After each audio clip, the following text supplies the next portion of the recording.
a lot of our dentists, the younger ones, they'll buy an office and Yeah. they really buy more than the office. They really inherit the staff. Yeah. And there's a lot of cases where these staff members have been working for years without any contract. Yeah. Right? Now, I'm not sure how it works from a legal perspective. I mean, from my perspective, it seems like they're actually buying that business, right? So how does it work? Like if you're a young dentist, you just bought a brand new practice, the staff have been there for 10, 15 years, and a lot of them are very set in their ways because Yeah. they were used to the old dentists who never really paid attention, And the biggest challenge our younger dentists have is they go in there with this enthusiasm of, we're going to revitalize this place. We're going to, like renovate it. It's going to be beautiful. We're going to work on our customer service. We're going to be the best dental office in town. And then they hit a wall because there's somebody there that's like, well, I don't want to do it that way. I've been doing it. Dr. Jones, who was here for 20 years, we had a good system going, blah, blah, blah, and they don't want to change. They never had an employee contract signed with the old dentist. In some cases, the new dentist who buys the office doesn't get an employee contract signed. They start thinking about that when they realize that there's 2-3 staff members that don't have any ambition to change and they're not on board with what this dentist wants to do. They like their cushy job. They like that there hasn't been a lot of oversight. They like, and then, obviously this new dentist is coming in. We're going to track calls. We're going to do marketing. We're going to do this. And it just causes a lot of headaches. So what do you do if you buy a practice, you have staff that are there, they've never had a contract? How do you go about getting them to sign a contract, or how does that whole thing work? Yeah. So before you buy a practice, these are the times to question what's happening. This is the time, I think, to speak with someone. Because a lot of the agreements that are out there will include what to do with staff and how to treat staff from the previous owner when you're shifting to the new owner. A lot of the times, these things are not included. And now it gets messy if the new dentist does not like the staff from the old dentist. And something happens and this employee decides to go to a lawyer. As a lawyer, what has to happen is they have to actually sue the previous dentist and the new dentist. Okay. And the new dentist. Oh, interesting.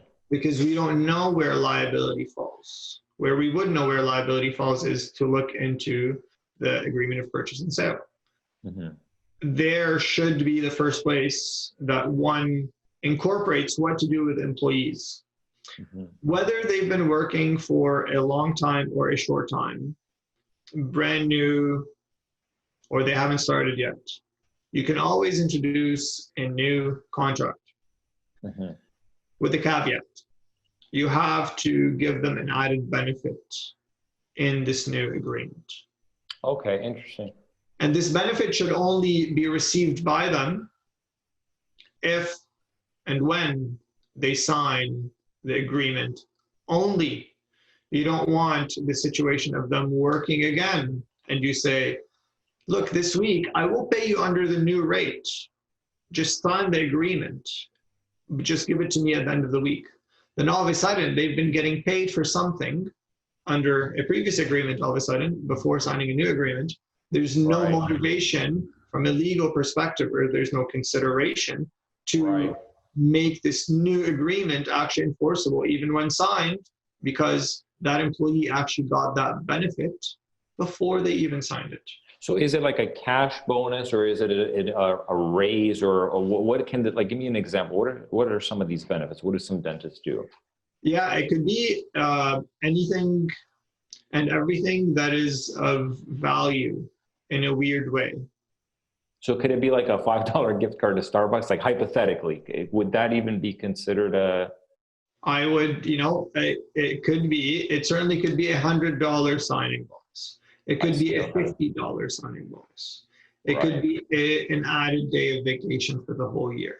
It could be, it doesn't necessarily have to be anything huge monetary. It could be 5 extra cents an hour, or I don't know.